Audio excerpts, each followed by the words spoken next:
Hello guys, torsion problem 313, additional problem for your review.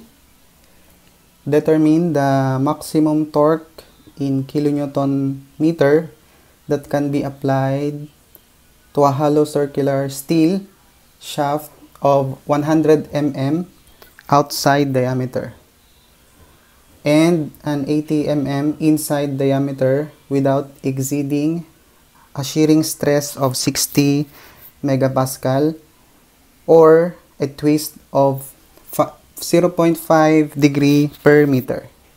Use G is equal to 83 gigapascal. Okay. Based on allowable shearing stress, we have 60 megapascal.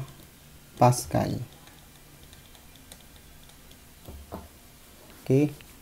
And then outside diameter D equal to 100 mm, inside diameter na 80 mm, and then another limitation, yung twist is equal to 0.5 degree per meter. Okay. Ibig sabihin ito hollow section. So ang formula natin for hollow section is equal to T. So Tmax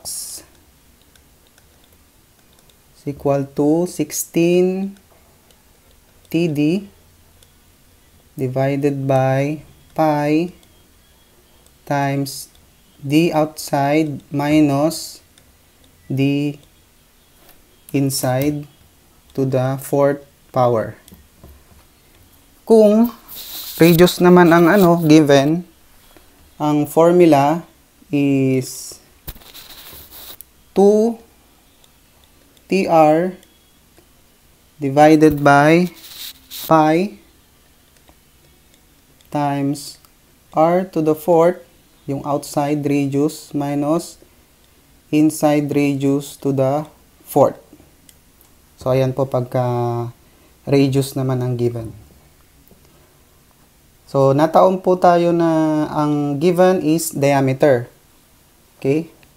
Substitute natin yung mga given and limitation. So, ito yung first limitation, which is 60 megapascal.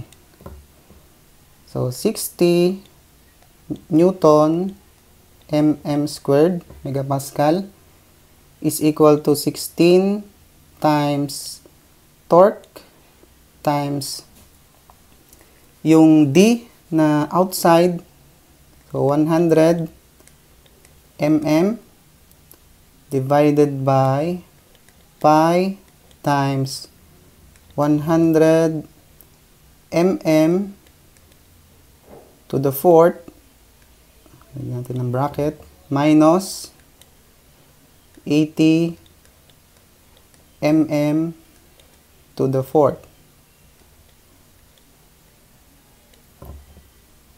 Is equal to,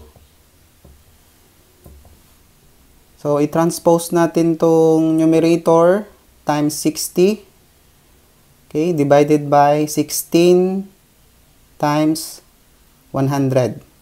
So ang formula, ang magiging equation, torque is equal to 60 times pi times 100 to the fourth minus 80 to the fourth, lagyan natin ng bracket, divided by 16 times 100. Okay, ang dapat unit nito is Newton meter. Okay, torque, same as Newton meters moment.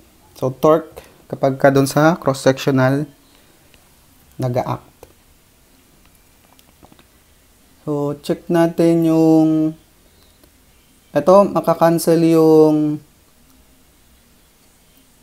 unit kasi ng torque is Newton meter. So, Newton millimeter times millimeter. So, Newton millimeter squared. Tapos sa numerator, meron kang to the fourth. So, magka-cancel out yung dalawang mm saka kasi dito mm to the fourth, ka-cancel. So, squared na lang. Kaya Newton mm squared. So, the same siya sa dito, yung tau max. Okay. Ang value ng torque sa Newton mm is equal to 6,955,486.14 Newton mm. So, dapat yung answer natin, kasi dito, indicate na kilonewton meter. So, divided by, ko-convert natin sa kilonewton meter.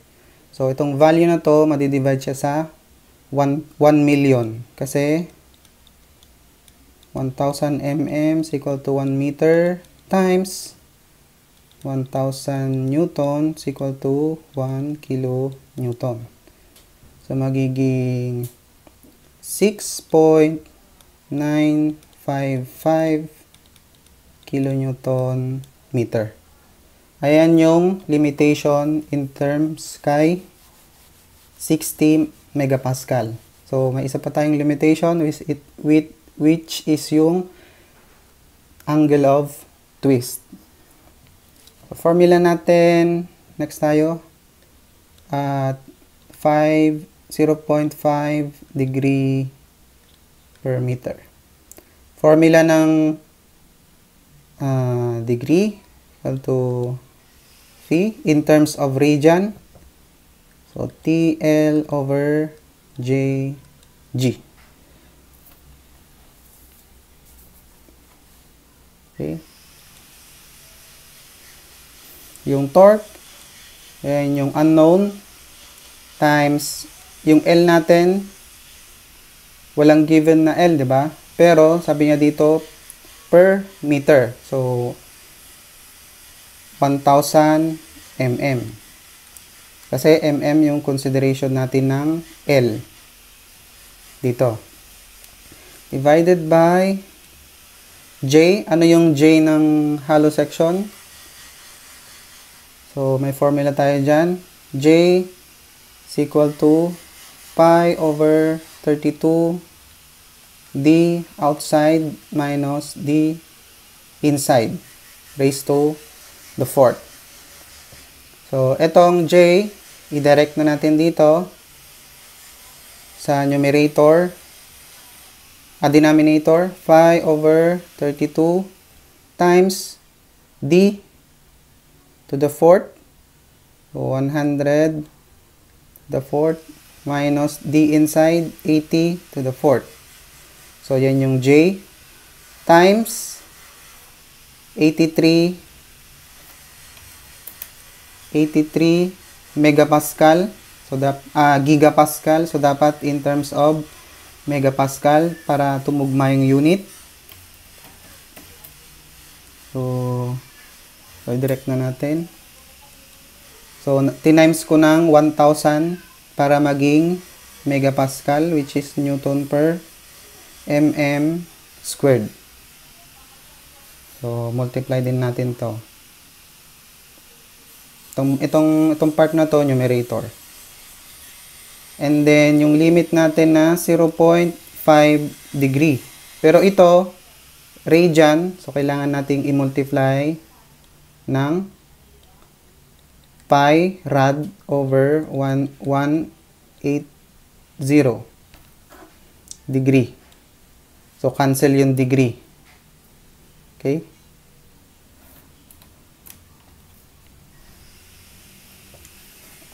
So, may T tayo na in terms of Newton mm, which is 4,198,282 Newton mm. And then, in terms of kilonewton, 4.198 kilonewton meter. So, dalawa yung torque natin. Ano yung pipiliin natin? Kapag ka-force, pag pinagko-compare natin yung force, applied force, ang parating nating pipiliin is yung mas maliit. Kapag ka... So, ito yung use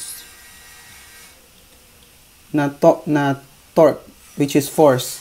Kapag ka diameter naman, halimbawa, may dalawang diameter. Halimbawa, 500. Tapos, yung isa nakuha nyo, 400. Pagka size, ang pipiliin, yung mas maliit. Yung mas malaki. Okay? Pagka size. Kapag ka naman force, applied load, yung mas maliit. Okay? Kasi pag chinek nyo yan, lalagpas sa limitation yung isa. Halimbawa, ito, si 6.955, i-applied mo dito sa torque na to. So, di ba mas malaki? Ang degree na makukuha mo is mas malaki. Lalagpas na siya sa 0.5. Okay?